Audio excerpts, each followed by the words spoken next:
Hello friends, welcome to Civil Tube. जैसा कि आपको पता है कि हम मोस्ट इंपॉर्टेंट 500 क्वेश्चन की सीरीज़ लेके आए हैं। तो ये सॉइल मैकेनिक्स का पार्ट 5 है, जिसमें हम टोटल 500 क्वेश्चन कराएंगे, most important previous year question जो पूछे गए एग्जाम्स में। तो जो भी हमारे friends JE, assistant engineer, SDO, assistant manager exams की तैयारी कर रहे हैं, उनके लिए वीडियो बहुत इंपॉर्टेंट होने वाला है। उम्मीद है आपने पुराने part 1, part 2, part 3 and part 4 देखे होंगे। प्लीज़ चैनल को सब्सक्राइब करें। सिविल ट्यूब ये सभी SOM, OCF, TOS, bridge, steel, RCC सभी सब्जेक्ट्स के 500 क्वेश्चन की सीरीज लेके आने वाला है। तो प्लीज़ इंश्योर करें कि आप चैनल को सब्सक्राइब करें ताकि आपको टाइमली अपडेट्स मिलती रहें। तो हम चलते हैं पहले क्वेश्चन की तरफ। An unconfined aquifer of 50 meter thickness has K 30 meter per day completely penetrates a well of radius 0.5. The well is pumped so that the water level in the well remains at 40 meter above bottom. If the pumping has no effect on water table at r equals to 500 and the steady state discharge would be, तो ये हमको r दिया है, ये हमको radius of influence दिया हुआ है। Unconfined aquifer of 50 meter thickness, ये हमको कैपिटल H दिया हुआ है। परमिएबिलिटी दी हुई है, रेडियस ऑफ वेल दिया हुआ है। तो मैं सारी डिटेल्स यहाँ लिख लेता हूँ कि रेडियस ऑफ इन्फ्लुएंस हमें दिया है 500 मीटर, परमिएबिलिटी हमको दिया है 30 meter per day, unconfined aquifer की लेंथ दी गई है 50 मीटर, थिकनेस दी गई है, रेडियस ऑफ वेल हमको दिया गया है 0.5 meter, and the well is pumped so that the water level in the well remains at 40 meter above the bottom. तो इसका क्या मतलब हुआ? इसका ये मतलब हुआ कि मैं एक डायग्राम बना के दिखाता हूँ आपको। फॉर एग्जांपल ये वेल है, ये वेल बनाया हुआ है, लेट्स से वेल बनाया हुआ है।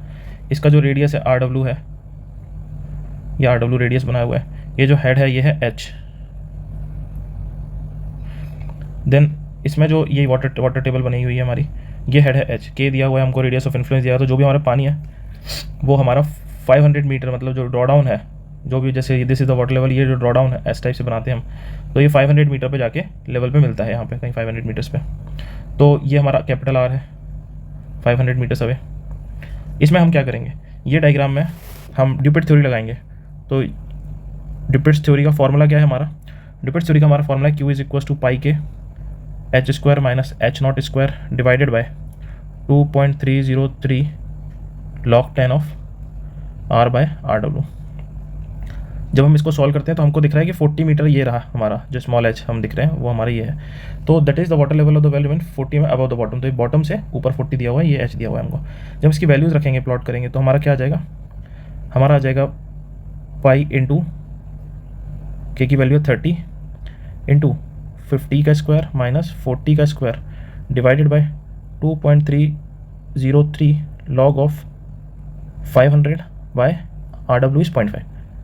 जब हम इसको सॉल्व करेंगे तो हमारा आ जाएगा pi into 30 into 2500 minus 1600 divide by 303 log of, इसमें एक जीरो आ जाएगा, ये पॉइंट हट जाएगा और 1000 हो गया। 1000 मतलब 10 टू द पावर 3। इसको सॉल्व करेंगे तो लॉग 10 टू द पावर 3, ये कट के 3 हो जाएगा। जब हम फाइनली इसको सॉल्व करेंगे तो आप देखोगे कि हमारा आंसर आएगा 12270 मीटर क्यूब पर डे। लेकिन ऑप्शंस में हम क्या देख रहे हैं, लीटर पर सेकंड में दिया हुआ है। तो हम इसको मीटर को लीटर में कन्वर्ट करेंगे तो कैसे होगा? 12270 multiplied by 10 to the power 3 divided by 86400, तो सेकंड में आ जाएगा, ये लीटर में आ जाएगा। तो सॉल्व करेंगे तो विल गेट आंसर 142.02 लीटर पर सेकंड। हमारा आंसर क्या हो जाएगा? ये हमारा सॉल्यूशन है, ये हमारा आंसर है। ऑप्शन हमारा option number B is the right answer. Next question पे चलते हैं। For the constant permeability head the following observations were made. L equals to 37, area of specimen दिया हुआ है, कांस्टेंट हेड डिफरेंस दिया हुआ है, L दिया हुआ है, water collected in the period of 5 minute, time दिया हुआ है, वॉल्यूम दिया हुआ है। ये बोल रहा है कांस्टेंट हेड परमिएबिलिटी टेस्ट। तो इसका फॉर्मूला क्या होता है मुझे पता है, volume upon time equals to KIA। कुछ नहीं करना है, वैल्यूज पुट करनी है सीधे। तो volume is 350 divide by time is 5 minute, और ये किसमें सेंटीमीटर पर सेकंड में निकालना है हमको। तो 5 मिनट है तो 5 इंटू 60। हाइड्रोलिक कनेक्टिविटी निकालना है तो के हमको कैलकुलेट करना है। आई हमारा क्या है?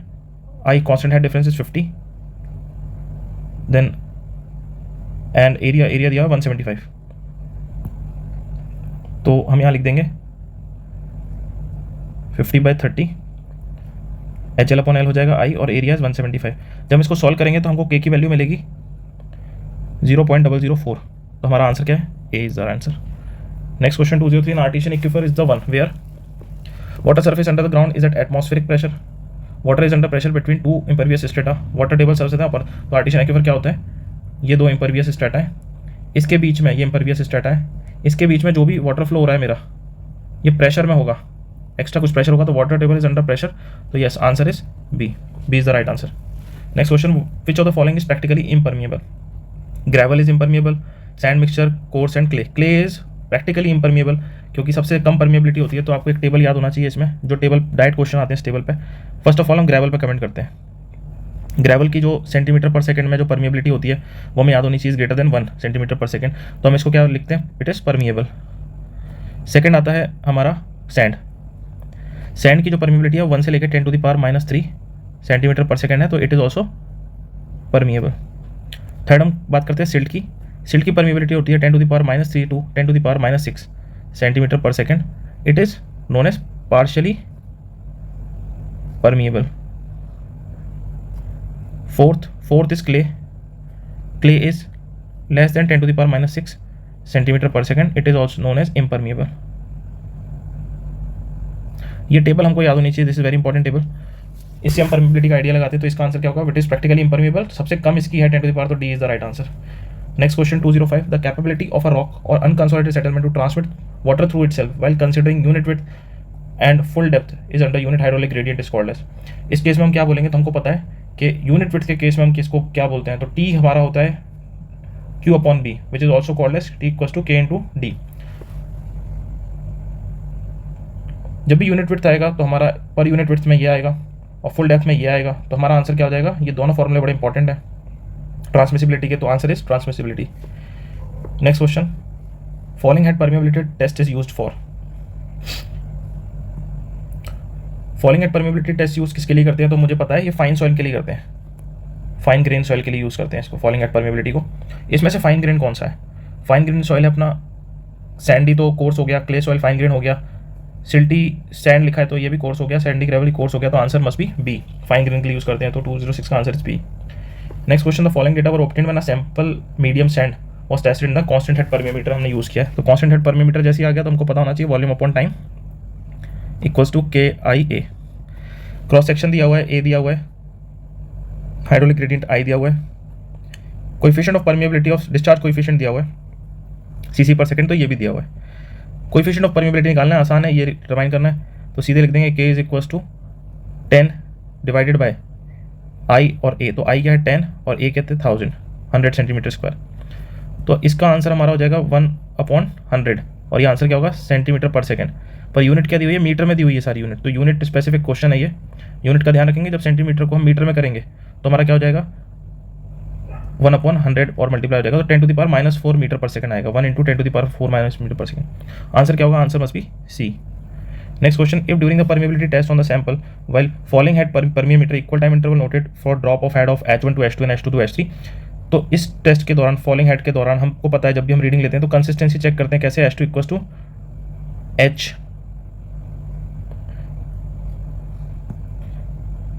H2 = √of H1 and H3, तो ये हमको कंसिस्टेंसी भी चेक करके देता है, कौन सा ऑप्शन है, ये वाला ऑप्शन है, B is the right option, क्योंकि स्क्वायर लग गया है तो हम इसको ऐसे भी लिख सकते हैं H2² = H1 and H3, तो answer can be B.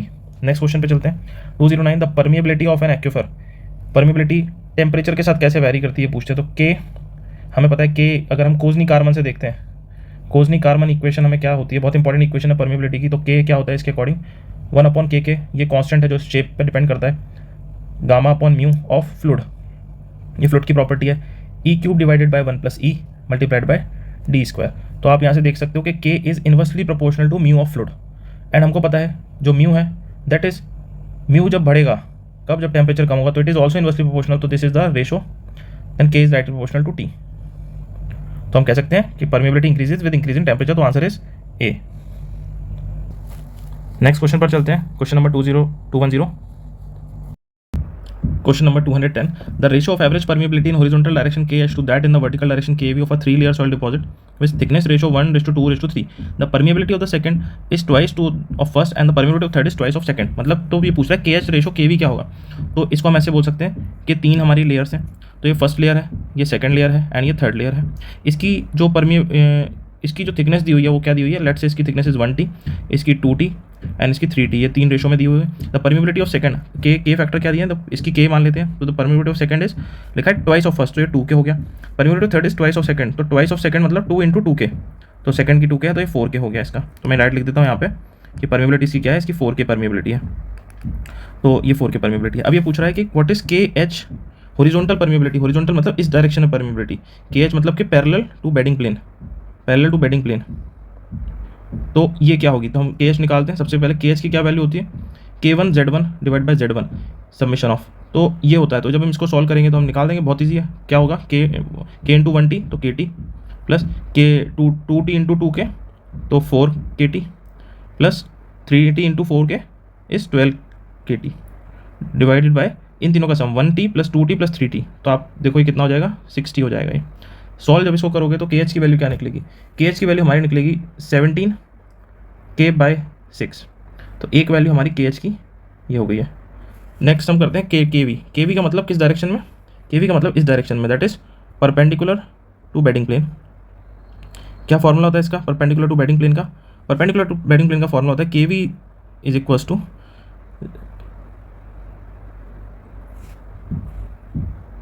Z1 divided by Z1/K1 और ये सबमिशन ऑफ दिस। आप इसमें डालोगे तो ये आ जाएगा ऊपर 60, सारों का सम कर देंगे, इसका डिवाइडेड बाय हम लिखेंगे 1T/K plus 2T/2K plus 3T/4K। इसका आंसर क्या आ जाएगा, इसका आंसर आ जाएगा हमारा 24K/11। जब इसको आप सॉल्व करोगे तो 24K/11। इन दोनों को जब आपको कंपेयर करना है तो आप कंपेयर करो, ये KH पूछा है ना, KH डिवाइड बाय KV, तो KH हमारा 17K/6 डिवाइडेड बाय 24K/11। इसको जब आप सम करोगे तो आपका आंसर इसमें निकल के आएगा 1/0.77। तो इसका आंसर क्या है, इसका आंसर हमारा है D। नेक्स्ट क्वेश्चन चलते हैं 211। Correct, select the correct statement. The greater the unit weight, the greater the permeability. Unit weight does not affect the permeability. The greater the viscosity, greater the permeability. The greater the unit weight, smaller the permeability. ये पूछ रहा है हमसे unit weight के respect में पूछ रहा है कि कैसे अफेक्ट करती है परमिबिलिटी। परमिबिलिटी को हम देख सकते हैं वॉइड रेशो से कंपेयर कर सकते हैं। कैसे, अगर मेरा आप मान के चलिए वॉइड रेशो कम होगा, अगर मेरा ये ज़्यादा होगा तो मैं इस स्टेटमेंट से बता सकता हूँ gamma equal to G gamma W divide by 1 + E। तो इन्वर्सली प्रोपोर्शनल है, तो गामा अगर ज़्यादा है तो E मेरा कम है, वॉइड रेशो कम है तो मेरी परमिबिलिटी कम है। ये बेसिक चीज़ याद रखनी है सॉल्व करने के लिए। तो इससे हम क्या देख सकते हैं कि अगर मेरा यूनिट वेट ज़्यादा है तो परमिबिलिटी ज़्यादा होगी, यूनिट वेट ज़्यादा होगी तो परमिबिलिटी कम होगी, तो ये स्टेटमेंट गलत है। Unit weight does not affect the permeability, ये भी गलत है। The greater the viscosity, the greater the permeability, the greater the unit smaller, ये स्टेटमेंट सही है। और ये the greater the viscosity greater the permeability, ऐसा परमिबिलिटी क्या होगी, नहीं कि हमने कोसनी कार्बन से देखा है 1/K गामा/μ, तो ये लिख रहा है greater the viscosity greater the permeability, आपके K and viscosity inversely proportional है, तो ये स्टेटमेंट भी गलत है। तो answer is D। Next question पे चलते हैं। The most suitable method for drainage of fine grain cohesive soil. Fine grain soil है और कोहेसिव सॉइल है, तो फाइन ग्रेन कोहेसिव सॉइल का मतलब क्ले कह रहा है, तो क्ले के लिए कौन सी मेथड यूज़ करते हैं, well point, vacuum, deep well, electroosmosis. तो इलेक्ट्रोस्मोसिस यूज़ करते हैं। बहुत इंपॉर्टेंट क्वेश्चन है। 213 which of the following statement is incorrect in respect to capillarity in soil. इसमें से कौन सा स्टेटमेंट इनकरेक्ट है विद रिस्पेक्ट टू कैपिलैरिटी। पहला, gravitational water may be remove from soil by drainage. Gravitational water में हम drainage से कर सकते हैं, तो ये स्टेटमेंट सही है। At the water table the pore water pressure is greater than 0, 0 से ज़्यादा होता है। जैसे रेट्स वाटर टेबल है तो पोर वाटर प्रेशर यहाँ पे पॉजिटिव में होगा, ग्रेटर देन 0 होगा, नहीं यहाँ पे तो पोर वाटर प्रेशर 0 होगा क्योंकि पानी है ही नहीं वाटर टेबल पे, तो ये स्टेटमेंट गलत है। Capillary water is held above the water table by surface tension, भी सही है, सरफेस टेंशन से होल्ड होता है। Capillary rise is control by the pore size not the grain size, pore size से कंट्रोल होता है, ग्रेन साइज से नहीं। हाँ, ये स्टेटमेंट है, तो ये कैपिलरी जो वाटर है वो यहाँ से निकलेगा, तो ये पोर्स देखेंगे कितना पोरस है स्पेस निकलने के लिए, तो ये स्टेटमेंट भी करेक्ट है। With the mass same D10 have the different pore size distribution depending upon soil structure, fabric, geological history, तो this statement also correct. Incorrect पूछा था तो ये है, तो answer is B। Next question चलते हैं। A soil mass has coefficient of horizontal vertical permeability as 9 × 10⁻⁷ and this. तो हमको क्या दिया हुआ है, हमको दिया हुआ है हॉरिजॉन्टल परमेबिलिटी दी हुई है 9 × -7 cm/s एंड KV दिया हुआ है हमें 4 × 10⁻⁷ cm/s। The transform coefficient of permeability of N equivalent isotropic mass is. तो हमें K इक्विवेलेंट निकालना है, तो हमें पता है क्या होता है, what is this, KH × KV ये होता है। इसको हम अंडर रूट करेंगे तो क्या हो जाएगा, 9 × 4 × 10⁻⁷ × 10⁻⁷, ये हो गया 36, तो 36 का रूट 6 × 10⁻⁷ cm/s, तो आंसर है हाँ, D is the right answer. Next question चलते हैं। The permeability of a soil deposit in Situ can be best obtained by. Permeability of soil deposit in Situ का मतलब हमारा फील्ड पर कैसे ऑब्टेन करेंगे परमिबिलिटी, तो falling head, constant head, pumping test या यील्ड टेस्ट। तो फॉलिंग हेड, कांस्टेंट हेड तो हमारे लैब मेथड है, पंपिंग टेस्ट हमारा फील्ड मेथड है, यील्ड टेस्ट इसमें नहीं करते हैं, तो ये C is the right answer. Next question 216, flow between any 2 point on soil depend upon the difference in, किसी भी 2 पॉइंट पे जो फ्लो है सॉइल में वो किस पे डिफरेंस पे होता है, तो वो हमारा प्रेशर उस टोटल प्रेशर पे होता है, टोटल प्रेशर 1, टोटल प्रेशर 2, लो है, हाई है, यहाँ से होता है, तो इसमें क्या टोटल हेड पे होगा, तो answer is total head. 217, the pumping out test, the drawdown is 5 meter, the coefficient of permeability of soil is this, the radius of influence, radius of influence पूछा है और पंपिंग आउट टेस्ट है, तो फिर आप ये मान के, और कोएफिशिएंट हमको क्या दिया, आर पूछा हुआ है, हमको ड्रॉडाउन हमको दिया हुआ है 5 मीटर एंड हमको परमिएबिलिटी दी हुई है 10⁻⁻4 मीटर पर सेकेंड, तो हम लिख सकते हैं R is equal to 3000 S root K, ये हमें क्या होती है, ये होती है सिचार्ड इक्वेशन, इस पर क्वेश्चन आया हुआ है, तो आर हम इसको सॉल्व कर देंगे 3000 इंटू 5 इंटू 10⁻⁻4, जब इसको सॉल्व करोगे तो ये आ जाएगा 10⁻⁻2, ये आ जाएगा, तो ये 2 0 यहाँ से गायब करो, तो 30 into 5 is 150, answer is 150 meter, option में है, हाँ option number C. Next question चलते हैं 218, increase in permeability of soil result due to change from large to small size particular for the same void ratio, high to a low viscous fluid at the same temperature. ये पूछ रहा है increase in permeability किस case में होगी, पहला case दे रहा है अगर हमारे साइज, पार्टिकल साइज बड़े से छोटा हो जाते हैं तो हमारी परमिएबिलिटी बढ़ेगी, पहला स्टेटमेंट इसका ये है, तो इसका आंसर ये है कि ऐसा नहीं होगा, क्यों, क्योंकि स्पेसिफिक सरफेस एरिया जब बड़े पार्टिकल्स होंगे तो उनका कम होगा, छोटे छोटे पार्टिकल्स होंगे स्पेसिफिक सरफेस एरिया बढ़ेगा। कोजनी-कार्मन इक्वेशन से हमको पता है, जो इक्वेशन मैं यहाँ लिख देता हूँ, gamma upon mu of fluid E³/1 + E into 1/SS², तो इन्वर्सली प्रोपोर्शनल है, आप देखो K and S are inversely proportional, तो जैसे ही K बढ़ेगा, K कब बढ़ेगा, जब SS मेरा कम होगा, तो इस केस में SS मेरा बढ़ रहा है तो ऑब्वियसली K मेरा रिड्यूस होगा, तो फर्स्ट पहला ऑप्शन गलत है।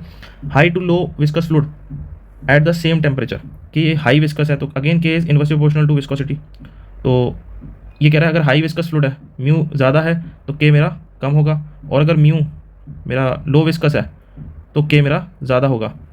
पार्शियली ये स्टेटमेंट 218 ठीक लगता है कि ये स्टेटमेंट में भी correct, high to low viscous fluid, अब आपकी विस्को, क्योंकि ये K is inversely proportional to mu, तो this statement is also true कि अगर मेरा फर्स्ट केस में मान लेते हैं मेरी विस्कोसिटी ज़्यादा है तो ऑब्वियसली मेरी परमिएबिलिटी कम रहेगी, देन मेरी लो विस्कस हो गया तो विस्कोसिटी मेरी कम हो गई है, परमिएबिलिटी मेरी बढ़ेगी, और ये पूछ रहा है इंक्रीज इन परमिएबिलिटी किस में होगी, हाई से लो में जाएगा तो परमिएबिलिटी बढ़ेगी, ये statement correct. Dry side of optimum to wet side in compacted specimen at the same porosity, हाँ तो ड्राई साइड ऑफ ऑप्टिमम में क्या होता है, ड्राई साइड ऑफ ऑप्टिमम में मैं आपको एक्सप्लेन कर देता हूँ कि K हमेशा ज़्यादा होता है on dry side of optimum, reason being random orientation of particles, random orientation of particles, तो इसकी वजह से K हमेशा ज़्यादा होता है, तो dry side of optimum to wet side in a compacted specimen, तो हाँ ड्राई साइड में ज़्यादा होता है, this is also true. Then flocculated to disperse structure at the same dry density, flocculated to disperse नहीं, डिस्पर्स हो जाएगा तो ऑब्वियसली कम हो जाएगी, तो आंसर इज B और C दोनों करेक्ट है। नेक्स्ट क्वेश्चन पर चलते हैं, नहीं इसमें करेक्शन है, ये इसने पूछा है परमिएबिलिटी इंक्रीज हो रही है तो किस वजह से परमिएबिलिटी इंक्रीज होगी, तो हाई से लो जाएगा तो परमिएबिलिटी इंक्रीज होगी, डेफिनेटली इंक्रीज होगी, लेकिन dry side of optimum to से वेट साइड में जा रहा है तो यहाँ पे परमिएबिलिटी हमारी रिड्यूस होगी ना कि इंक्रीज होगी, तो ये स्टेटमेंट करेक्ट नहीं है, सी वाला, C is incorrect, D is incorrect, A is incorrect, तो इसका एक ही करेक्ट आंसर है बी आंसर। नेक्स्ट क्वेश्चन पर चलते हैं, question number 219, specific surface of soil particle having particle size D is given by, तो स्पेसिफिक सरफेस एरिया क्या होता है, particle surface area divided by उसका वॉल्यूम, आप निकाल लो 4πr² होगा, स्फेरिकल है तो ये स्फेरिकल होते हैं पार्टिकल्स इसके, तो 4πr है डिवाइड बाय 4/3 πr³ है, जब आप इसको सॉल्व करोगे 4π कैंसिल हो गया, r² कैंसिल हो गया, क्या हो गया 3πr हो गया, इसको हम लिख सकते हैं 6/d लिख सकते हैं, 2 ट्वाइस हो जाएगा, तो answer is 6/d, answer is C, easy question है। Next question 220, consider the following statement, coefficient of permeability depend करती है वॉइड रेशो पे, ड्यूरेशन पे, इक्विवेलेंट डायम है डी इक्विवेलेंट पे, शेप ऑफ पार्टिकल पे, एस पे, शेप ऑफ पार्टिकल एस नहीं लिखूंगा इसको, मैं शेप ही लिख देता हूँ, एस का मतलब स्पेसिफिक सरफेस एरिया होता है। Coefficient of permeability void ratio पर डिपेंड करती है, कोजनी-कार्मन में ड्यूरेशन ऑफ फ्लो पर डिपेंड नहीं करती है, इक्विवेलेंट डायमीटर पे डी इक्विवेलेंट या D10 इफेक्टिव पर डायम करती है, शेप ऑफ पार्टिकल पे करती है, 1/k जो होता है कोजनी-कार्मन ये होता है, तो आंसर इसको छोड़ के सब है, मतलब 1, 3 and 4, A C and D कह सकते हैं इसको, अगर मैं इसको A B C D बोलता हूँ तो क्या हो जाएगा A C and D, तो answer is C। Next question 221, the unit weight and viscosity of percolating fluid is reduced to 80%, 60% respectively. Other things being constant, change in coefficient of permeability देखते हैं तो K की value क्या होती है कोजनी carbon में? कोजनी carbon बहुत इंपॉर्टेंट इक्वेशन है इसमें हमारा, तो ये सबसे पहले हमारी वैल्यू ये थी। दूसरी वैल्यू में इस बार हम रिड्यूस कर रहे हैं, कितना रिड्यूस कर रहे हैं? Gamma is reduce to 0.80 and this is reduce to 0.60, viscosity is to 0.60। जब आप इसको सॉल्व करोगे, बाकी इक्वेशन रिमेन सेम, जब इसको सॉल्व करोगे तो आप देखोगे कि इसको जब आप सॉल्व करते हैं तो हमारा आ जाएगा ये 8/6 मतलब 1.333 टाइम्स इंक्रीज़ हुआ है हमारा। तो पहले हमारा ये 1 टाइम इंक्रीज था, अब इतना इंक्रीज हुआ है, तो बेसिकली हमारा -1, तो ये 0.33 डिफरेंस है इंटू 100, तो हमारा 33.3% का डिफरेंस नोट हुआ है ये चेंज करने से, ये चेंजेस इनकलकेट करने से। तो answer is C. Next question 222, the permeability of coarse grain soil depends upon. Permeability of coarse grain soil किस पे डिपेंड करती है? इफेक्टिव साइज पार्टिकल पे, मीन साइज पार्टिकल पे, कोएफिशिएंट ऑफ यूनिफॉर्मिटी पे, कोएफिशिएंट ऑफ कर्वेचर पे। तो मुझे पता है कोर्स ग्रेन की परमेबिलिटी डिपेंड किस पे करती है? D10 पे डिपेंड करती है, क्योंकि हम K = CD10²। तो यहाँ से क्लियर है कि एलन हेजन इक्वेशन में D10 का फैक्टर आता है, तो answer is A. Next question, in sand during earthquake instantaneous pore pressure is likely to develop leading to sudden and total loss of shearing strength. This phenomena में sand है, earthquake है, तो phenomena क्या कहलाता है? Liquefaction. Answer is B. Next question, a sample of clay and sample of sand have the same specific gravity, same void ratio is same, permeability differ करेगी क्यों? Porosity would be different. जब ई same है तो porosity different नहीं होगी, क्योंकि हमको पता है ई और एन के बीच का रिलेशन। नेक्स्ट आते हैं, there degree of saturation would be different, degree of saturation would also be same, ऐसे इक्वल टू डब्ल्यू जी से देख लेंगे तो ये सेम होगा।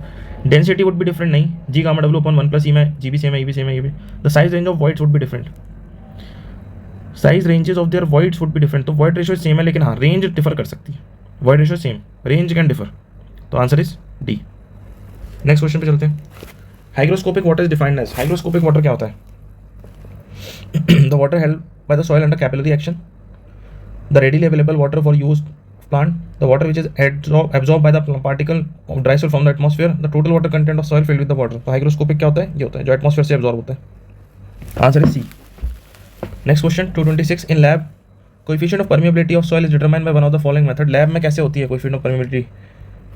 Is determined by one of the following methods. Pumping out test, pumping in test, तो ये तो फील्ड मेथड हो गए दोनों। Horizontal capillary test is a lab method and constant head is also a lab method. अब इसमें हमको ये नहीं बताया है कि जो सॉइल है ये कैसी है, ये सैचुरेटेड है कि ये पार्शियली सैचुरेटेड है। अगर पार्शियली सैचुरेटेड होती तो आंसर ये होता, for partially saturated soil, saturated soil, क्योंकि ये टेस्ट हम वहीं करते हैं जब सॉइल पार्शियली सैचुरेटेड होती है, और इसका नाम होता है कैपिलरिटी परमेबिलिटी टेस्ट। और for S = 1 constant head test होता है। तो पॉइंट इज हमें ये नहीं दिया हुआ है, तो अभी हमारा आंसर दोनों है, सी एंड डी दोनों है। लेकिन अगर हमें सॉइल दी हुई है कि कौन सी सॉइल हम यूज़ कर रहे हैं, तो फिर आंसर हम दे देंगे इन दोनों में से एक।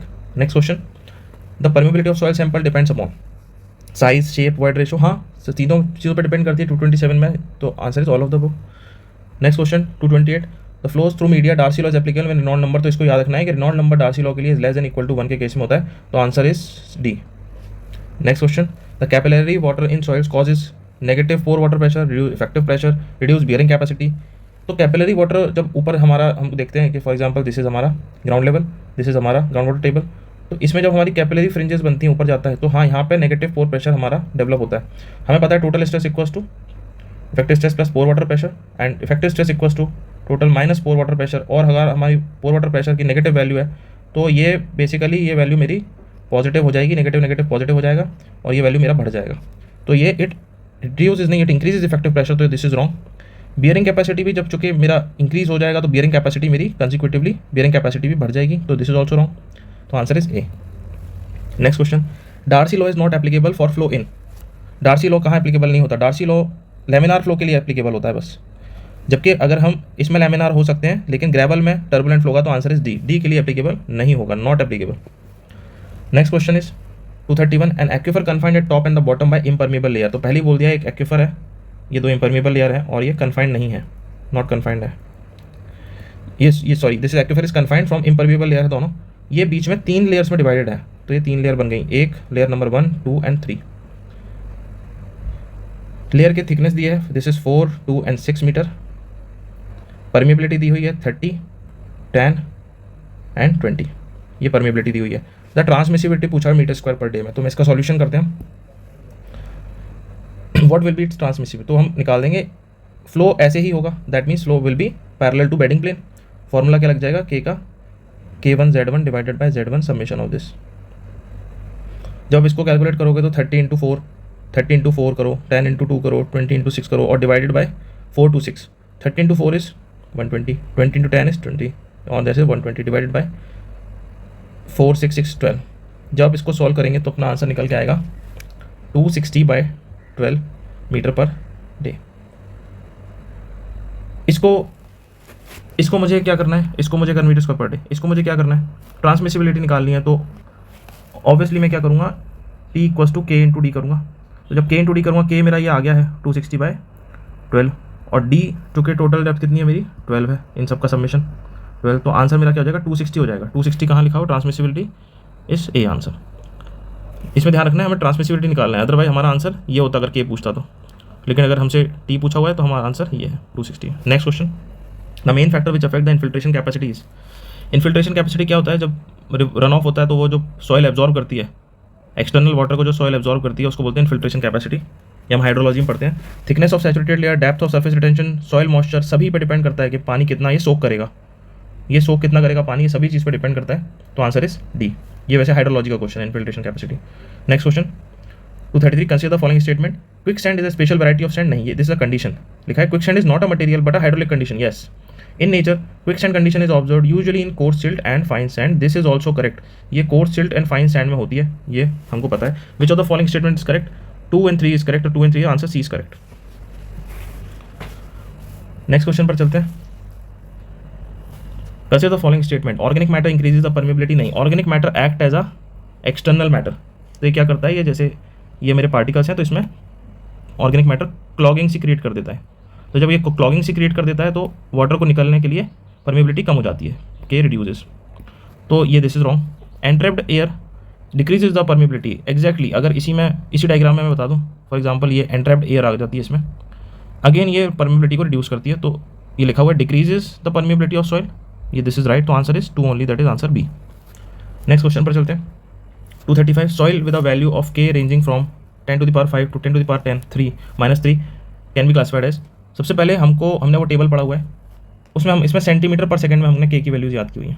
तो इसको देखेंगे तो 10 to the power -6 centimetre per second to 10 to the power -4 centimetre per second. तो इससे हमको पता चलता है कि ये जो कैटेगरी लाई करती है, ये किसकी लाई करती है, सिल्ट की कैटेगरी लाई करती है। और सिल्ट की कैटेगरी में हम इसको क्या मानते हैं, हम सिल्ट को क्या कंसिडर करके चलते हैं, हम सिल्ट को कंसिडर करके चलते हैं सेमी परवियस। तो आंसर इज बी, हमने टेबल बनाया हुआ है फर्स्ट क्वेश्चन में।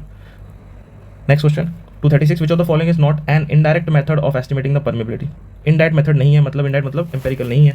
तो horizontal capillarity test is not indirect, it is direct method. Partially saturated के लिए यूज़ करते हैं, तो इट इज़ नॉट पूछा हुआ है, तो ये this is not. Calculation of grain size from specific surface area, this is a indirect method. Consolidation test is indirect method. Pumping out test again is a field method. This both are the field methods. तो इसका आंसर क्या होगा, A and D दो both are correct. 236 में answer is A and D. Next question, the drag that permeating water exert in upward direction.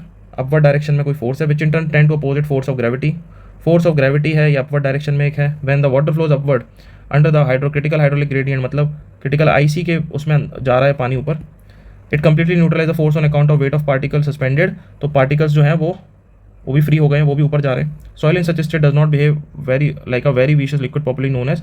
इसको बोलते हैं, आईसी का मैटर आ जाता है तो इसको बोलता हूँ मैं क्विक सैंड, क्योंकि इसमें ये टर्म आ गया क्रिटिकल हाइड्रोलिक ग्रेडियंट। ये टर्म अगर नहीं आता तो थोड़ा कंफ्यूजन बनता, तो quick sand is the right answer. Next question, if the permeability of soil is 0.8 mm पर सेकंड, दैट मीन्स इसका मतलब है 0.8 mm पर सेकंड। इसको सेंटीमीटर में करेंगे तो 0.08 सेंटीमीटर पर सेकंड।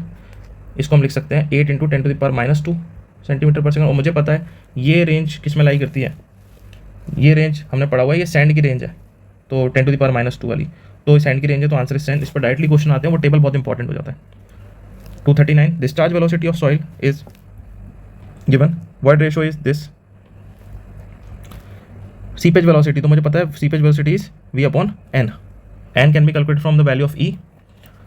कैसे निकालेंगे, N निकाल देंगे हम, N = E/1 + E।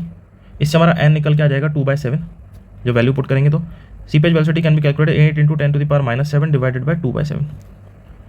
तो जब हम इसको सॉल्व करेंगे तो V S can be calculated and return as 28 into 10⁻⁻7। क्या हमसे पूछ रहा है 10⁻⁻7, तो आंसर भी 28। इसमें पॉइंट का ध्यान रखना है क्योंकि 2.8 भी ऑप्शन दिया हुआ है, तो ये सॉल्व करते वक्त इसको ध्यान रखेंगे कि गलत ना हो जाए यूनिट में।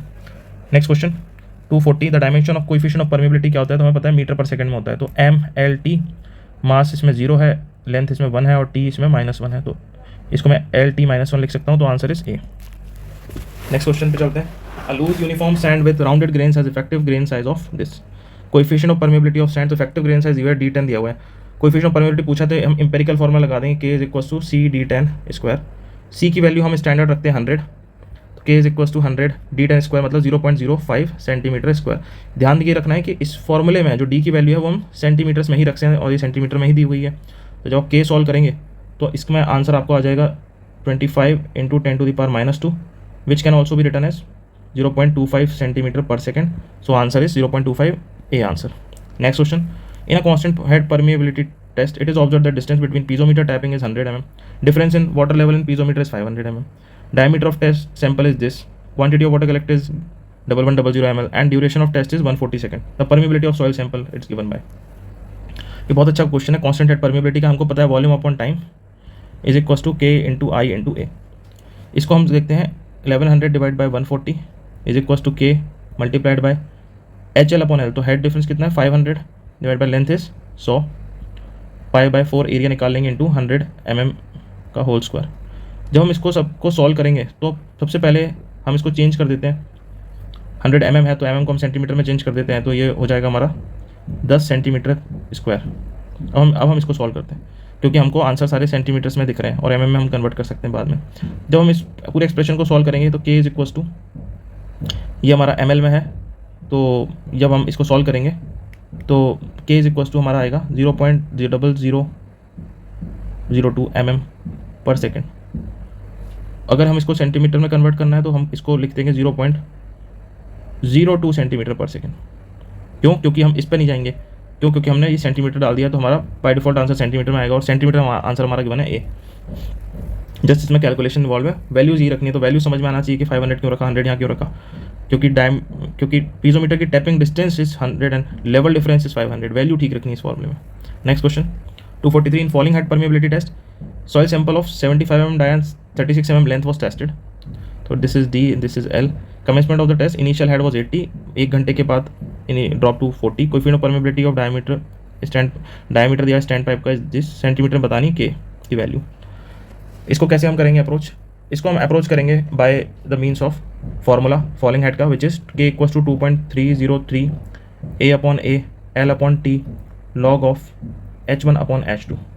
जब हम इसको अप्रोच करेंगे तो मुझे पता है मुझे K निकालना है, तो A को मैं क्या लिखूंगा, A को मैं लिखूंगा 2.303 π/4 D² स्टैंड पाइप का end divided by π/4 75² soil sample का, तो हम इसको mm में लेके चल रहे हैं, देन मल्टीप्लाइड बाय L, तो 36 by L upon T is 1 hour, तो 60 into 60, then log of H2 by H1, तो व्हाट इज H1 80/40। ये हमारी वैल्यू आ रही है 2, तो लॉग 2 की वैल्यू आपने पता होनी चाहिए। ये हमको पता है कितनी आ जाएगी, 36 आ जाएगी, तो 1/100 की वैल्यू है ये कैंसिल हो गए हैं। जब हम इसको K को सॉल्व करेंगे तो K की वैल्यू हम लॉग 2 की वैल्यू यहाँ पर रख देंगे 0.3010, ये आपको याद होनी चाहिए। जब इसको सॉल्व करेंगे तो हमारा सॉल्यूशन निकल के आएगा 2.303 multiplied by 100 divide by 75 into 75 into 1/100 है, और लॉग 2 की वैल्यू क्या है 0.3010।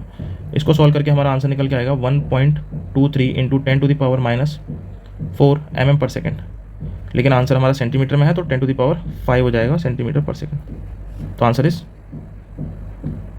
D. Next question 244, flow net is drawn for a weir, the total head loss is 6 meter, number of potential drop is 10, the length of flow path of the last square is 1, the exit gradient is, exit gradient हमने निकालना है, तो exit gradient क्या होता है, what is this exit gradient? exit gradient हमारा calculate करते हैं हम delta H upon L। Delta H upon L क्या होता है, डेल्टा H का स्टैंडर्ड फॉर्मूला है H upon ND number of drops, तो head upon number of drops, capital H upon N D. Capital H हमें हेड दिया हुआ है 6, नंबर ऑफ ड्रॉप्स दिए हुए 10, तो हमारा डेल्टा एच आ गया 0.6। वंस ये आ गया तो I is equal to 0.6 divided by length of the flow क्या है, what is the length of the flow is 1, तो आंसर इज 0.6, तो हमारा एग्जिट ग्रेडियंट विल बी 0.6, तो answer is A.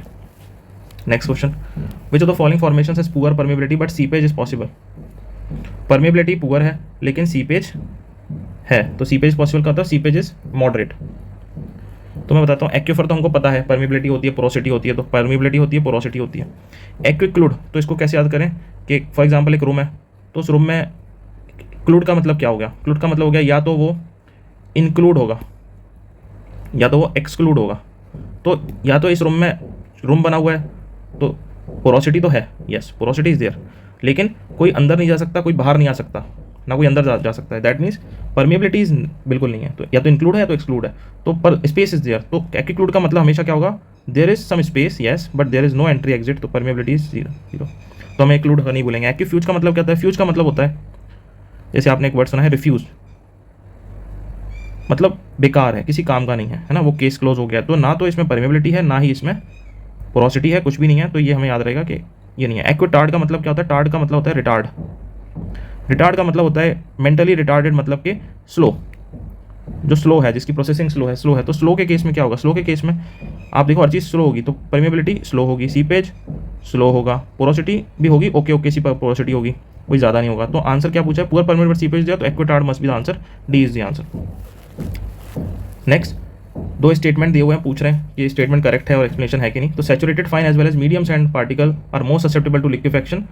Saturated fine, पहले तो सैचुरेटेड है ठीक है, fine as well as medium sand, sand भी है ठीक है, यूनिफॉर्म पार्टिकल साइज है, लिक्विफेक्शन, ये स्टेटमेंट सही है कि होता है। Fine particle reduce permeability which is the prime factor for liquefaction. Fine particles permeability reduce कर देते हैं, जिसके से पानी पास नहीं हो पाता है, जिसके से लिक्विफेक्शन होता है, this is also right, and ये एक दूसरे का करेक्ट एक्सप्लेनेशन भी है, तो both the statement 1 and 2 are correct, but statement 2 is the correct explanation of statement 1, yes answer is A. Next चलते हैं 247, consider the following statement regarding permeability. तो permeability of coarse grain soil is inversely proportional to specific surface of the given porosity, हाँ हम देख चुके हैं कि it is inversely proportional to specific surface area square, तो दिस इज राइट। देन हम देखते हैं direct measurement of permeability of the soil specimen at any stage of loading in oedometer test can be only be made in fix type oedometer. Measurement of test oedometer से करते हैं, consolidation की value आती है, ये भी ठीक है। The permeability of an aquifer increases through with decrease in temperature of water moving through. Permeability aquifer की इंक्रीज करती है टेम्परेचर कम होने से, नहीं हमने देखा था K is inversely proportional mu which is inversely proportional to T, तो K is directly proportional to T, तो परमेबिलिटी बढ़ेगी तो टेम्परेचर बढ़ेगा, तो परमेबिलिटी बढ़ेगी और वाइस वर्सा, तो फिर आंसर क्या है, ये डिक्रीज नहीं होता, तो दिस स्टेटमेंट इज रॉन्ग, तो answer is 1 and 2 is correct and answer A is correct, A answer is correct, A B C D, तो ए आंसर हमारा सही है। नेक्स्ट क्वेश्चन पे चलते हैं।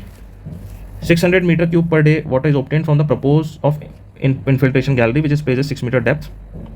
The coefficient of permeability of soil aquifer is given. Length of gallery निकालनी है, find the length of gallery. Draw down in the gallery not exceed, तो ड्रॉ डाउन दिया है, should not be, maximum draw down should be 4 metre.